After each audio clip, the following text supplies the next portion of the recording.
Bienvenue sur la TFM et bienvenue à Question Directe qui reçoit aujourd'hui M. Pierre Goudiaby Atepa, architecte connu et reconnu à travers le monde. Il est aussi un acteur dans les affaires. M. Pierre Goudiaby Atepa est président de la Bourse régionale des valeurs du Sénégal. Et ensuite, il est aussi connu comme étant l'ancien conseiller spécial du président Abdoulaye Wade. M. Pierre Goudiaby Atepa, merci d'avoir accepté notre invitation.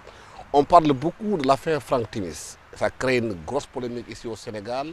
L'opposition et les pouvoirs, on assiste à une bataille d'opinion.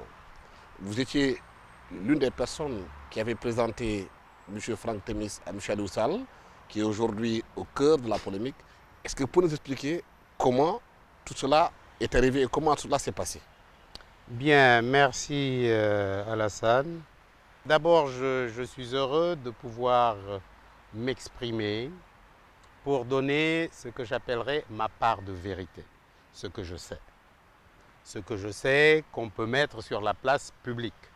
Parce que vous savez également qu'ayant été conseiller spécial d'un chef d'État, il y a des choses que je ne peux pas dire. Mais croyez-moi, je ferai tout pour être le plus honnête possible, d'abord avec moi-même et avec ceux qui nous écoutent.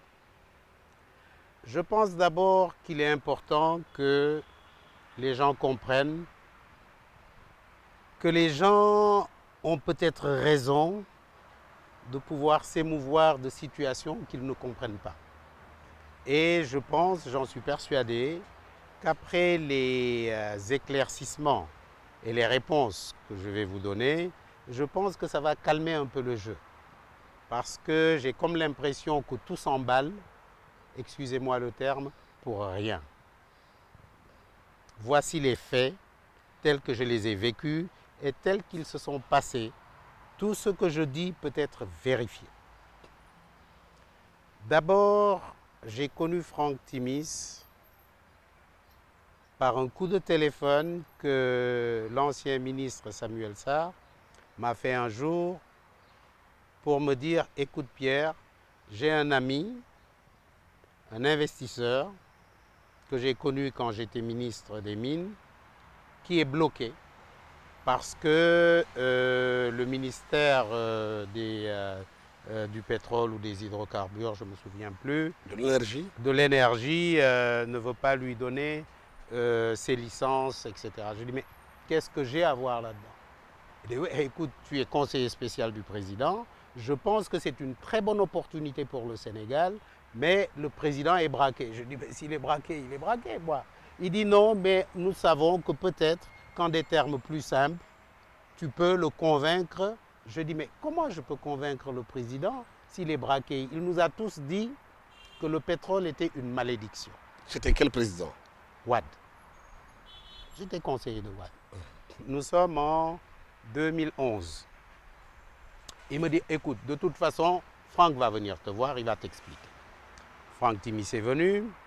J'avais déjà entendu parler de lui parce que ce qu'il ne savait pas, c'est que nous étions concurrents en Sierra Leone sur le projet minier qu'il a finalement gagné. Bref, j'ai écouté Franck, je lui ai dit, écoute, je suis désolé, mais moi, le président ne veut pas qu'on parle du pétrole. Il me dit, bon, c'est dommage, je vais aller forer ailleurs. Je lui ai dit, forer ailleurs où? Il m'a donné le nom du pays où il voulait aller forer, pour lequel il avait déjà des autorisations. Quel pays? Je ne peux pas le dire, mais c'est un pays frontalier. Je lui dis, ah, tu vas forer là-bas? Il me dit oui. Je dis d'accord, je crois que je vais te trouver ton rendez-vous. J'ai appelé le président Wade, il m'a dit de venir le lendemain. Je suis venu, je lui ai présenté Franck Timis. Il m'a dit, écoute Pierre, je t'ai toujours dit que le pétrole... Je dis oui, monsieur le président, mais il y a un problème. Nous sommes dans une situation de ce que les Américains appelleraient national security. C'est une question de sécurité. Il dit, ah bon, c'est quoi? Je lui ai dit, Franck Timis a l'autorisation de forer dans un pays frontalier. S'il le fait, c'est notre pétrole qu'il va prendre. Wade me dit, tu as raison, Franck, can I have your business card? Franck lui a donné le business card. On a discuté, il lui a dit, écoutez, je vais appeler le ministre Karim Wade et je vais lui demander de se mettre en rapport avec vous. mais il a voyagé, peut-être qu'il peut vous trouver à Londres. Mais croyez-moi, les arguments que me donne Pierre sont des arguments solides. Il vaut mieux que nous l'ayons, que nous voyons comment gérer ce qu'on appelle la malédiction du pétrole, que de laisser un pays limitrophe, ou un pays en tout cas limitrophe, que je ne nommerai pas, avoir ça. Parce qu'effectivement, Pierre a raison, s'il fort, c'est notre pétrole qui prend. C'est aussi simple que ça. Ensuite, il l'a mis en rapport avec Karim Wade. Moi, je n'ai plus revu Franck jusqu'au jour où il m'a dit que tout était réglé et qu'il devait venir s'installer. Entre-temps, il m'a demandé si je pouvais lui trouver un Sénégalais pour diriger ses affaires. Pas pour être associé, pour diriger ses affaires. Je lui ai dit oui, je vous ai présenté il y a quelque temps en Chine, parce que tout le monde sait que j'ai des bureaux en Chine depuis très longtemps, et bon, dans notre galaxie, comme on dit, on se retrouve souvent dans des cocktails ou dans des... On se retrouve en Chine dans un cocktail, et je l'avais déjà présenté à Alioune Sall. J'ai dit justement, le monsieur Sall que je vous ai présenté, il a terminé sa mission. Parce que ce qu'il faut savoir, c'est que quand Karim Wade est venu, il n'en voulait plus. C'est parce que l'ambassadeur qui était là a mis sa démission sur la table. Parce que Karim Wade ne voulait pas entendre parler d'Alioune Sall. Bon, l'ambassadeur a insisté. Et en fin de compte, tout s'est bien passé, mais Alioune a décidé de partir. C'était l'ambassadeur Khalil Fall. Oui, tout à fait. Tout à fait. Et vraiment, je lui rends hommage parce qu'il a eu le courage. Il a dit non. On peut pas, lui, il a été très clair. Il n'est pas dans la politique. Il a pensé, il a su qu'il avait un bon collaborateur, efficace. Et il a dit non, moi je ne suis pas dans ça. Et le ministre Karim Wade est revenu là-dessus. Ensuite, d'ailleurs, il a vu que l'ambassadeur avait raison. Enfin, bref. Je lui dis, écoute, il quitte. Et c'est quelqu'un qui parle anglais. Il connaît son boulot. Et je pense que, bon, il a une bonne éducation, etc., etc. Vous pouvez le prendre comme collaborateur. C'est ainsi qu'il l'a pris, il l'a engagé comme collaborateur. Je n'ai pas vu le contrat, mais je n'ai pas de raison de mettre ça en cause. Et puis, puisque l'affaire, comme vous le savez, est en justice, les contrats vont sortir. Donc voilà, c'est aussi simple que ça. Alors, maintenant parlons de l'emballement. Mais est-ce qu'avant d'arriver, Aliou Sall, en tant que fonctionnaire de l'État du Sénégal à l'ambassade de Chine, avait le droit de signer un contrat avec un privé? Il a signé, d'après les éléments que j'ai, il a signé son contrat quelque temps, 3 ou 4 mois avant l'expiration. 3 ou 4 mois avant l'expiration de comment on appelle ça encore, de son engagement avec l'État. Il a écrit une lettre de démission, d'après ce qu'il m'a dit, et puisqu'on va au tribunal, il va sortir tout ça. Il a écrit une lettre pour donner sa démission, et il lui a fallu 3 ou 4 mois pour avoir pour qu'on puisse le libérer. Et donc, il n'y a pas de problème. Il y a peut-être 2 ou 3 mois de chevauchement, mais ça, bon, quelqu'un qui a une famille, qui déménage, je ne pense pas qu'on puisse le reprocher s'il a eu 1 mois ou 2 de plus ou de moins. Ça, vraiment, il ne faut pas qu'on aille chercher, excusez-moi, la petite bête. Ça aurait été grave si, effectivement, il avait signé, qu'il était en Chine, qu'il percevait et que Franck Timis avait déjà commencé à le payer. Donc, je pense que techniquement, il ne devrait pas y avoir de problème. Mais seulement, voilà, son employeur a eu la chance de sa vie. Il a foré, il a trouvé. Et bon, les choses ont commencé à s'emballer. Moi, je dois d'ailleurs donner une précision. Une fois que je les ai mis ensemble, je ne me suis pas occupé de ce qui peut se passer. Et ça, je l'ai fait avec beaucoup de gens. Il y a beaucoup de gens, en ma qualité, encore une fois, de conseiller spécial du président de la République, j'ai amené beaucoup d'investisseurs au Sénégal que j'ai mis en rapport avec d'autres Sénégalais. Je ne donnerai pas de nom. Pourquoi pas? Tata qui est venu ici, Ousmane Diop, demandez-lui. C'est moi qui l'ai pris par la main, je l'ai amené chez Tata. Il ne m'a pas offert une cravate. C'est dans le cadre de mes fonctions. Donc, j'estime que non seulement j'ai rien à me reprocher, mais je suis très heureux d'avoir pu insister auprès du président Wade, et qu'aujourd'hui, bon sang, une fois qu'on aura réglé ces petits problèmes-là, qui peuvent être gênants, je pense que nous serons tous les Sénégalais seront heureux de savoir qu'ils ont du pétrole et du gaz qui va nous amener vers cette émergence-là que nous appelons de tous nos voeux. Avant d'en arriver là, aujourd'hui, l'opposition pose un débat en disant les contrats qui ont été signés, qu'Aliou Sall est le frère du président de la République, que lui, peut-être qu'en signant ce contrat, il y a quelque chose qu'il a dû toucher. Avant ça, il faut que nous parlions un peu de ce qui pourrait être un délit d'initié. Un délit d'initié eût été que le président Sall, sachant qu'il y a du pétrole, connaissant M. Timis, lui dise, écoute, il y a du pétrole, j'ai mon frère qui est là, il faut le prendre, comme ça, où il travaille pour vous, vous êtes associés. Quand j'ai présenté Aliou Sall à Timis, son frère n'était pas au courant. Et ce n'est que récemment qu'il a su que c'est moi qui l'ai présenté à Timis. Parce que ce n'était pas important pour nous. D'autant plus qu'à l'époque, encore une fois, des premières présentations, il était dans l'opposition. Et vous savez que Karim, pour ne pas le nommer, ne pouvait pas voir son frère en peinture. Malgré ça, parce que moi, c'est comme ça que je travaille, j'ai vu que ce garçon-là, il avait tout ce qu'il fallait pour être un bon collaborateur d'un ami, je l'ai mis en rapport avec. Comment se sont passés les premiers contrats qui ont fait qu'Aliou Sall a été retrouvé sur les contrats qui ont été faits avec Mourice Franck Timis? Écoutez, d'abord, je n'ai même pas cherché à voir les contrats. Personnellement, je les ai mis en rapport. Je suis allé une seule fois, j'allais au Méridien Président, j'ai appelé Alioune, j'ai dit tiens, il faut que je vienne voir tes bureaux. Je ne savais même pas quel était le nom de la société.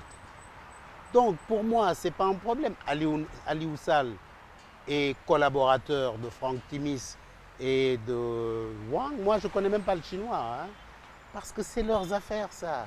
C'est les affaires de Franck Timis. Mais revenons un peu en arrière. Parlons de Franck Timis. Et des contrats, pas d'exploration, mais d'exploitation. Vous venez, vous prenez un contrat pour voir s'il y a du pétrole, dans ce cas précis, ou d'autres mines. Vous achetez, les prix ne sont pas très élevés pour avoir la convention. Mais les efforts, les investissements à faire peuvent être très lourds. Franck Timis prend sur lui d'investir pour voir s'il y a du pétrole. Il faut d'abord que je vous dise, que je revienne un peu en arrière. Tout le monde sait que bien avant les indépendances, les Français ont cherché à voir s'il y avait du pétrole au Sénégal. Vous le savez, quand ils viennent, la première chose qu'ils font, c'est ça. Dans les années 70, il y a eu beaucoup de bruits qui ont couru. Je me souviens d'ailleurs, paix à son âme, que Fedji Limbaye nous disait dans les années 80 qu'il y avait du pétrole vers Saint-Louis. Et je ne sais pas si vous vous souvenez, je crois que c'est du temps où Habib Thiam était Premier ministre, on avait même découvert quelques filons. Après, plus rien. J'ai un ami qui s'appelle Nikolai Bogatchov, qui a une société qui s'appelle Young Energy Price. Bogatchov, c'est le Russe qui a trouvé le gaz, qu'il a revendu à Gazprom. Donc il s'y connaît. J'ai une société qui s'appelle Petrogaz Africa, PGA, pas Pierre Goudiaby Atepa, mais Petrogaz Africa. Et avec Bogatchov, il est venu me prendre avec son avion, on est allé au Ghana et en Sierra Leone. Et quand on est revenu, je lui ai dit, Nikolai, c'est pas normal que je sois sénégalais et qu'on ne s'intéresse pas au pétrole du Sénégal. Il m'a dit, ouh Pierre, il ne faut pas qu'on perde notre temps. Ici, il y a du pétrole, mais c'est tellement lourd, c'est tellement difficile à exploiter que ce n'est pas rentable Je ne veux pas perdre mon argent à fond. Beaucoup de gens sont passés jusqu'à ce que Franck Timis, qui a peut-être un peu plus de flair que les autres, s'intéresse à notre pays. Voilà quelqu'un allé dans Forbes qui n'est pas ce qu'on dit. J'ai lu Internet, et ça on en parlera. On dit des choses qui ne sont pas vérifiées. C'est un honnête homme, un homme d'affaires. Bien sûr, bon, les hommes d'affaires, on n'est pas tous des anges. Je ne dirais pas qu'on est un peu démons, mais c'est un homme d'affaires. Il a pris son argent, qu'il a risqué à forer des trous. Il aurait pu ne rien trouver. Et pour la petite histoire, ça m'est arrivé. Je vais vous raconter une petite histoire pour que les gens comprennent c'est quoi les affaires. Parce que malheureusement, les politiciens, je les comprends, hein, qui se saisissent de l'affaire, ne savent pas c'est quoi les affaires. Ils font de l'amalgame et c'est pas bon. C'est pas bon parce que il faut parler de choses qu'on connaît et qu'on comprend. Pierre Goudiaby a investi plus d'1 milliard de francs CFA au Niger dans l'uranium. Je l'ai fait il y a 6 ou 7 ans. Je n'ai rien trouvé. J'ai plié bagage. D'ailleurs, encore une fois pour la petite histoire, quand il y a eu un coup d'État là-bas, parce qu'il y en a eu quand même, on n'est pas au Sénégal, un régime qui est venu, on m'a convoqué. Ils ont dit, mais on ne comprend pas qu'un Sénégalais investisse plus d'1 milliard pour chercher de l'uranium chez nous. Vous devez être prête-nom d'une autorité. Je dis, ne me faites pas cette insulte-là. Moi, je travaille honnêtement depuis 1973 que je suis revenu des États-Unis. Je ne suis pas un commissionnaire ou un prête-nom. Et je leur ai sorti tous les virements que j'ai faits de mes banques. Le ministre en question était un juriste. Il m'a dit, écoutez, non seulement je vous remercie d'être venu, je vous félicite, mais si vous avez besoin d'un conseil, je suis juriste. Tout ça pour vous dire quoi? Pour vous dire qu'il faut quand même respecter les gens qui viennent chez vous pour investir. Ils ne sont pas obligés. Et nous sommes en train de perdre cette teranga sénégalaise qui a fait notre réputation à travers le monde. Quelqu'un qui vient, qui prend des risques. Et en plus, qui est devenu digue. Parce que beaucoup de gens sont passés et n'ont pas trouvé. S'ils n'avaient pas trouvé, on ne serait pas là à parler. Il trouve, il vous dit, j'ai trouvé, ça va dégager 30 000 milliards de francs CFA. Personnellement, je n'ai aucune raison de ne pas croire à ce qu'il dit. Mais alors, qu'est-ce que nous devons faire au lieu de perdre notre temps dans des considérations que beaucoup ne comprennent pas? Là, je reviens par exemple dans ces calculs soi-disant savants qui sont faits. On doit payer 600 milliards, on n'a rien perdu, le pétrole il est encore là-dedans. Oui, mais parce que l'opposition demande aujourd'hui, les spécialistes qui sont là-bas, parlent d'un droit de préemption que le Sénégal devait exercer. Écoutez, sur les contrats. Vous savez, il faut que les gens parlent de ce qu'ils parlent de choses qu'ils contrôlent ou qu'ils connaissent. Vous allez faire un droit de préemption sur quoi? Le gars, avant de faire ses trous, avant de prendre son risque, vous lui avez écrit noir sur blanc que s'il ne trouve pas, vous ne lui devez rien, mais que s'il trouve, voilà comment ça va se passer. Et maintenant, vous voulez changer les règles du jeu en plein match. Ça ne se fait pas. Si on le fait, il nous amène au tribunal. Vous vous souvenez de l'affaire Kumba Resources? Nous avons payé 75 milliards.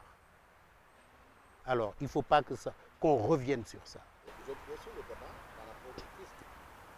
Mais ça, c'est faux. Écoutez, encore une fois, et je pense que c'est bien d'ailleurs que Franck Timis ait amené cette affaire-là au tribunal. Moi, je ne suis pas fiscaliste. Vous avez vu d'ailleurs, il y a des fiscalistes qui sont là, qui sont en train de travailler sur mes propres dossiers. Mais ce que je sais, c'est que quand vous avez signé un contrat hors taxe, hors tout ce que vous voulez, parce que quand on veut attirer les investisseurs, on leur donne tous les avantages. S'ils n'avaient rien trouvé, on ne serait pas là à faire ces calculs soi-disant savants. La règle, c'est que vous devez respecter ce que vous avez écrit. Ces gens-là qui parlent, est-ce qu'ils ont lu les contrats? Non. Alors, encore une fois, critiquons positif. Et voyons ce que nous devons faire pour faire avancer notre pays à partir de ces découvertes-là, que ce ne soit pas, comme l'avaient prédit certains, une malédiction. Vous savez que le pétrole a amené des guerres. Ils ont posé aussi le débat concernant le fait que Franck Timis, avec sa société, puisse revendre les actions à Cosmos, parce que dans ces transactions, il n'y a pas d'argent pour être gagné chez Franck Timis. Mais écoutez, Franck Timis est un homme d'affaires. Il serait, excusez-moi le terme, idiot de faire des transactions dans lesquelles il ne gagne pas d'argent. Donc, ce qui est-ce qu'il a violé la loi? La réponse est non. Est-ce qu'il a violé la convention? La réponse est non. Est-ce qu'il a pu, ayant trouvé, parce que ce que vous devez savoir également, moi par exemple, quand j'ai investi dans les mines au Niger, si j'avais trouvé, on en a trouvé d'ailleurs, mais le prix de l'uranium était tellement bas que ce n'était pas la peine. Si j'avais trouvé au bon moment, au bon endroit, mais ce n'est pas moi qui allais gérer ça. Je serais allé voir Areva, par exemple, ou mes amis russes, parce que c'est ma société russe, Atepa Russia, qui a fait la transaction. On serait allé voir Areva ou les Russes, le gouvernement russe, ou les sociétés russes qui s'occupent d'énergie atomique, pour leur dire, écoutez, voilà ce que nous avons trouvé. Nous avons mis 1 milliard, 2 milliards, mais on les a revendus à 200 milliards. C'est ça la règle du jeu. Quand c'est presque au loto, c'est presque du loto. Vous avez misé, vous avez perdu, vous partez. Vous avez gagné qu'on vous colle la paix, qu'on vous laisse faire vos transactions en surveillant bien sûr ce que vous faites et en voyant l'intérêt du Sénégal. C'est ça qui est important. Et je vais vous donner un exemple que je donne souvent, mais personne ne m'a jamais contredit. Le zircon, je reviens là-dessus parce que je vois en internaute, il est partout, il est dans tout, il est dans le zircon, il est dans ceci. Oui, je suis dans beaucoup de choses parce que j'ai de l'ambition pour mon pays. J'ai de l'ambition de lever des défis. Nous sommes un pays sous-développé, il faut que tout le monde se bouge pour essayer de trouver des solutions. C'est modestement ce que j'essaie de faire. Mais revenons au zircon. On a négocié encore une fois pour 80 millions de dollars. Quand le président me l'a dit, j'ai dit, Monsieur le Président, permettez que j'aille renégocier pour le Sénégal. Je suis revenu quand on a fait les calculs et vous pouvez vérifier. J'ai pu revenir avec 1 milliard de dollars pour le Sénégal. En 50 ans, bien sûr. Et je crois que c'est en train de se passer tranquillement. Pas pour ma poche. Ils ne m'ont pas donné une cravate. Mais c'est ça, c'est une question... Attendez, je vais répondre à votre question. C'est une question de négociation. Maintenant, il me semble que le gouvernement, Dieu sait que je ne suis pas du gouvernement, je ne suis d'aucun parti, moi je dis ce que je pense. J'ai lu les conclusions, ou comment vous l'appelez, du Conseil des ministres de la semaine dernière. J'ai vu qu'il y a le COS Pétrogaz, un comité qui va être là pour nous aider à gérer le gaz et le pétrole. Mais c'est ça qu'on attend d'un État. Aujourd'hui, par exemple, sachant que nous allons l'avoir dans 5, 6, 10 ans, j'étais allé voir mon jeune frère Baldé pour lui rendre une petite visite surprise. Et j'ai vu sa sœur qui me dit qu'elle fait le bac cette année. Je lui ai dit, ma fille, écoutez, allez sur Internet, regardez les métiers du pétrole. Parce que dans 5 ans, dans 10 ans, on aura besoin d'ingénieurs, de ceci, on aura besoin de superviseurs, on a besoin de ça. Et quand j'ai lu le Conseil des ministres, j'ai dit, ah, les conclusions du Conseil des ministres, le communiqué, pardon, j'ai dit, ah, on va vers la bonne direction. J'ai vu que notre doyen, Cheikh Hamidou Kane, a fait un très bel article pour donner des conseils. Mais voilà ce qu'il faut que nous fassions. Au lieu d'être là à nous extriper, pourquoi ne pas voir ce que nous pouvons faire ensemble de positif avec, pourquoi pas, Franck Timis, parce que c'est lui qui l'a trouvé, il est incontournable.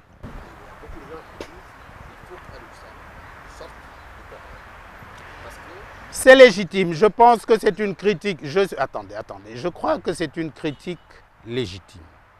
Parce qu'effectivement, lui-même d'ailleurs, le jour où ils ont découvert le pétrole, je suis sûr qu'il n'a pas dormi parce que je suis sûr qu'il ne s'y attendait pas.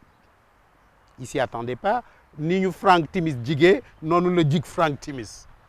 Donc, effectivement, on s'attend, même moi qui l'ai présenté, à vous dire vrai, je n'ai jamais pensé que Frank Timis aurait trouvé du pétrole. Il l'a trouvé, c'est tant mieux. Il y a eu, donc, Frank Timis trouve le jackpot. Son collaborateur principal, pas son associé, est le frère du président. À mon humble avis, si j'ai un conseil à donner, je pense que Alioune Sall devrait démissionner. Parce que d'abord, ça commence à sortir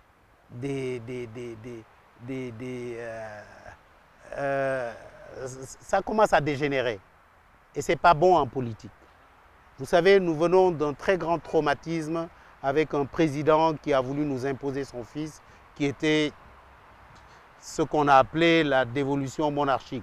C'est d'ailleurs une des raisons pour lesquelles le président actuel, vous le savez tous, avait eu des déboires, parce qu'il s'y était opposé. Aujourd'hui que son frère est sur la sellette, le conseil que je peux donner à mon jeune frère Aliou, c'est qu'il démissionne de tout ça. Mais il est ami à quelqu'un qui a d'autres sociétés, on ne pourra pas demain reprocher à Frank Timis de prendre Aliou Sall, de le nommer en Sierra Leone ou de le nommer dans une de ces sociétés. Effectivement, c'est gênant. Je sais que c'est gênant pour le pouvoir, c'est gênant pour le président de la République que son frère soit toujours à la sellette. Nous avons tellement d'autres choses à faire. Et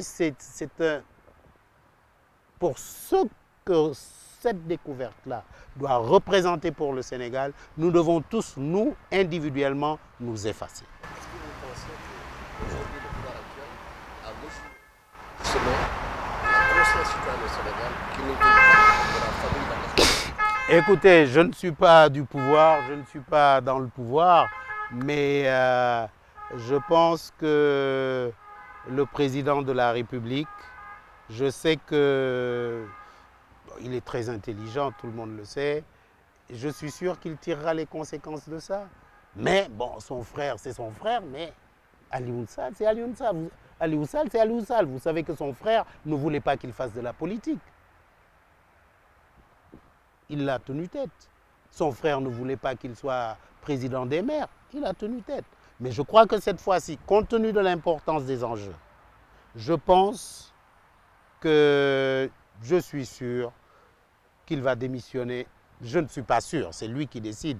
Mais en tout cas, si j'ai un conseil à lui donner, c'est que vraiment qu'il se sorte de tout ça. D'autant plus, je vous le dis, je le connais. Je le connais. Moi, il m'a juré sur le Saint-Coran et sur la Bible. Il me dit, si tu mets la Bible, je le jure ici. Ce que les gens disent là, c'est pas vrai. C'est pas vrai. J'ai un salaire qui est bon, mais c'est tout. Frank Timis ne m'a rien donné de plus. Il me l'a dit, je n'ai aucune raison de ne pas croire ce garçon-là. Aujourd'hui, certains de l'opposition soupçonnent M. Alioune Sall d'avoir touché des commissions dans les transactions. Écoutez, je ne suis pas Alioune Sall, mais d'abord, il faut savoir que Alioune Sall gère sa vie comme il l'entend. Est-ce qu'il a eu des commissions ou non? J'allais dire, à la limite, ça ne nous regarde pas.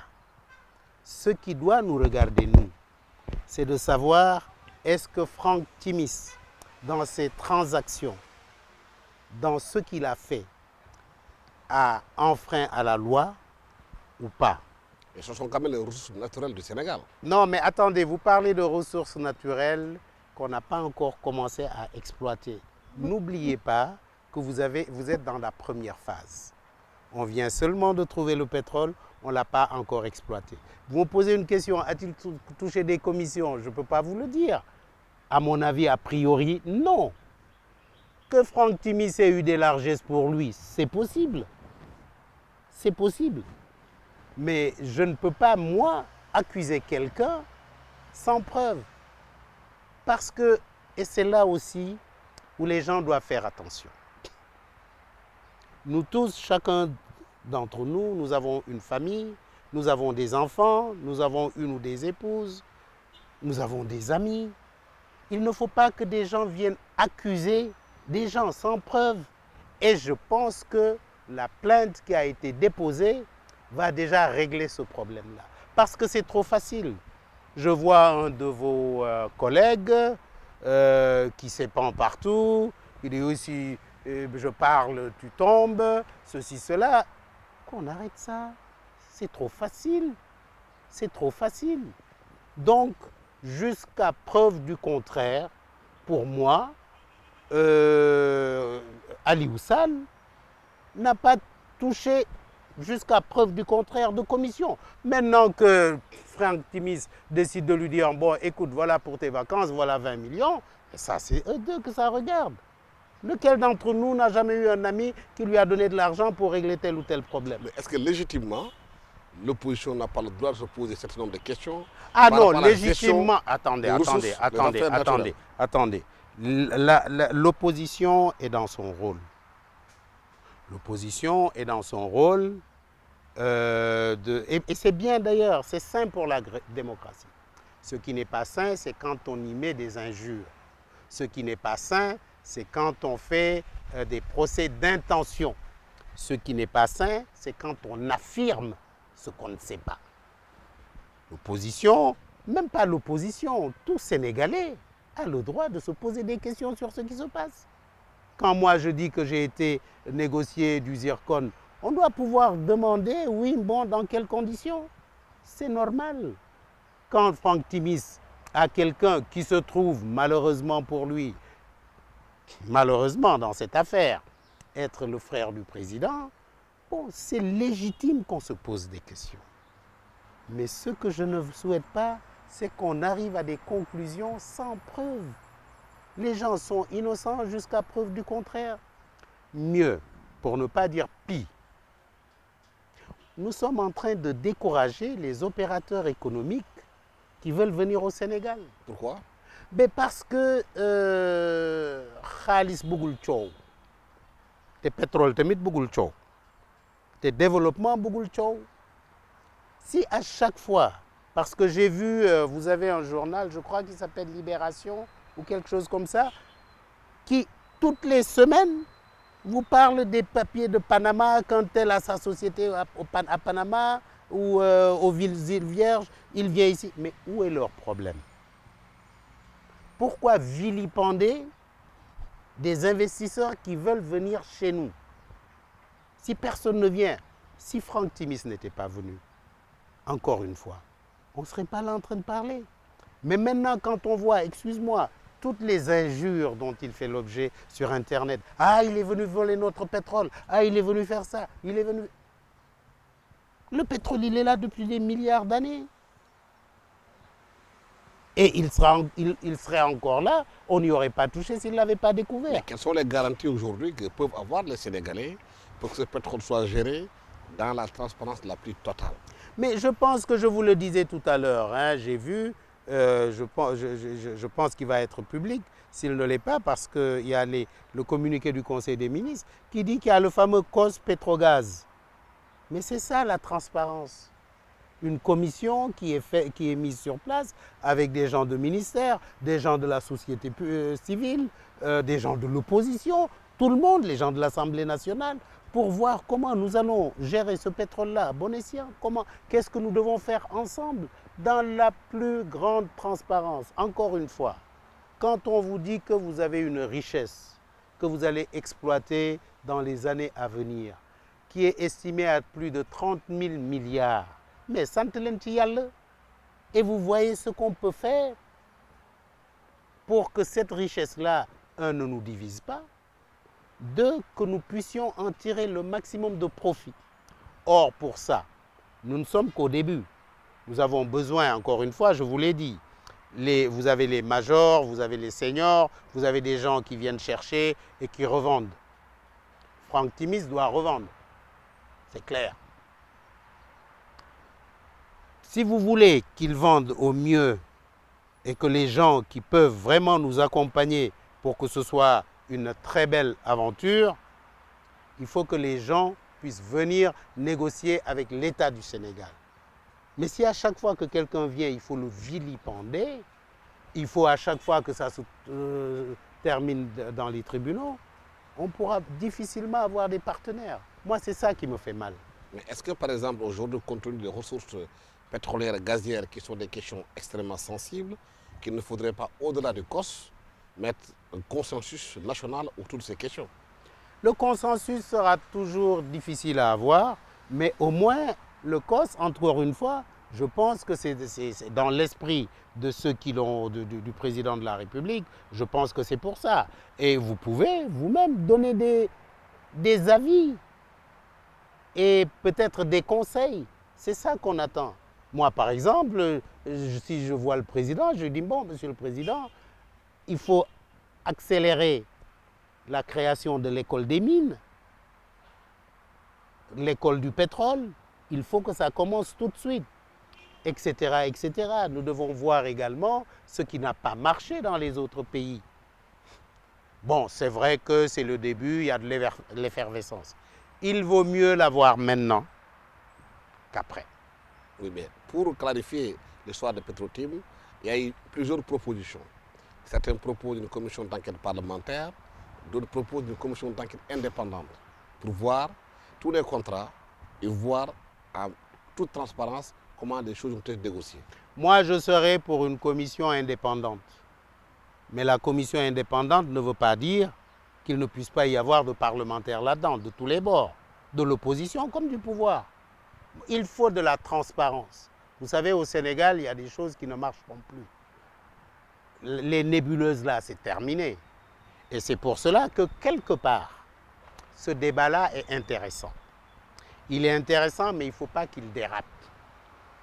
Il faut qu'on ait un débat serein. J'ai par exemple beaucoup apprécié les explications de Aly Ngouille qui, de manière très sereine, avec votre collègue Mamadou Ibra Kane, a dit ce qui est dans les contrats. Et j'espère d'ailleurs qu'ils vont le mettre en ligne pour plus de transparence. J'ai d'ailleurs suggéré à Franck, qui m'a montré comment on appelle ça, il a fait une espèce de genèse de l'histoire. Je dis, mais c'est tellement clair, pourquoi tu ne le mets pas sur le net, que tout le monde puisse aller voir ce qui s'est réellement passé. Encore une fois, je pense que le débat peut être utile. Mais pour qu'il soit utile, il faut qu'il soit fait dans la sérénité. Donc j'en appelle à tous pour que nous voyions que tout le monde réponde à toutes les questions. Bon, c'est là où vous voyez que tout le monde devient expert en tout. Bon, que les gens qui ont des choses à dire le disent sans agressivité aucune, sans insulte, avec, encore une fois, la sérénité qui sied. Parce que quelque part, il y va de l'avenir de notre pays. Mais est-ce que ces gens qui posent des questions, ils ont la réponse qui sied? Non, là aussi, il y a un problème. Bon, ils n'ont pas les réponses parce qu'encore une fois, tout s'est emballé. Mais maintenant que c'est au tribunal, je pense que les gens au tribunal poseront les questions qui doivent être posées. Les avocats vont donner l'opinion des uns et des autres. Et cette histoire-là sera tirée au clair. Et comme ça, on pourra continuer dans la sérénité. Et vous êtes cité comme témoin? Ah oui, je suis. Mais écoutez, je ne peux pas ne pas être cité comme témoin. Quelque part, si Franck Timis ne m'avait pas rencontré et que je n'avais pas réussi à convaincre le président Wade, peut-être que le pétrole, on l'aurait découvert dans 50 ans. Donc oui, je suis à la racine de la chose, mais ce n'est pas la racine du mal. C'est peut-être la racine d'un Sénégal prospère. C'est comme ça qu'il faut voir ça. Moi, j'irai répondre comme je vous ai répondu. D'ailleurs, je crois que s'ils ont la cassette de ce que je vous ai dit, je ne dirai pas autre chose à la barre. Donc vous n'êtes pas le seul cité, il y a le président Abdoulaye Wade qui a été cité comme témoin. Le président Wade. Karim Wade cité comme témoin, Samir Sarr, Souleymane Ndéné Ndiaye, oui? qui dit que lui, qui n'est pas au courant de non, ce qui a été fait. Enfin, C'est un frère. Je ne veux pas dire qu'il raconte des histoires parce que c'est un Premier ministre, mais je crois qu'il a oublié.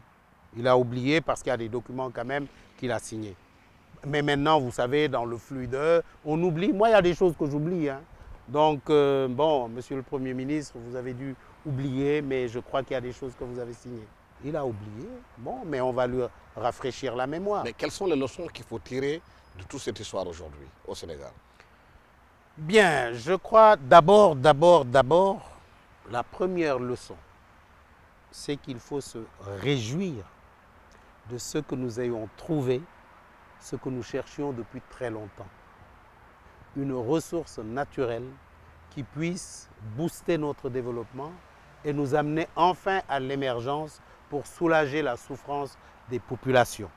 Pour que le Sénégal soit effectivement, ce n'est pas un mot vide, un pays émergent où les gens vont avoir la richesse qu'il faut pour s'occuper d'eux-mêmes, de leur famille, de l'éducation des enfants, de se soigner, d'avoir des infrastructures qu'il faut. Ça, je pense que c'est déjà très positif. Maintenant, ce qu'il faut, encore une fois, c'est d'abord ne pas penser que le pétrole là va régler les problèmes du Sénégal. Il va en régler une bonne partie. Mais avant tout, il faut que nous nous organisions. Il faut que, comme dirait l'autre, Alassane Ouattara parle du nouvel Ivoirien, le nouveau Sénégalais, qui doit travailler sérieusement pour développer d'abord ses affaires, certainement, mais par ricocher son pays. C'est ça qui est important. Il y a également qu'il faut que nous mettions l'accent sur l'éducation des jeunes. Qu'on leur dise que oui, c'est par l'éducation que vous pouvez aller de l'avant. Ça, c'est très important. Ce n'est pas le pétrole qui fait ça. Ce n'est pas le pétrole. C'est comment convaincre les jeunes que c'est à force de travailler qu'on réussit. Ça, tout à l'heure, et également convaincre nos populations que si nous voulons réussir, il faut qu'on arrête les querelles stériles que nous voyons. On est tous des Sénégalais, on est tous des frères sénégalais. Qu'est-ce que nous devons faire ensemble? Quand le chef de l'État, et Dieu sait que je ne fais pas de politique, quand il décide de faire une ville nouvelle, que nous tous, chacun mette sa pierre pour que la ville nouvelle soit une réalité et que ce soit une réussite. Quand il fait son PSE, mais c'est lui qui est là. Qu'il l'ait plagié ou pas, ça c'est un autre débat. C'est une continuité. Quelqu'un a peut-être eu, moi-même j'aurais pu dire, mon livre c'est quoi? C'est Propositions pour un Sénégal émergent, PSE. J'ai écrit mon livre 3 ans avant le PSE. J'aurais pu dire, ah oui, bon, ils m'ont... Non.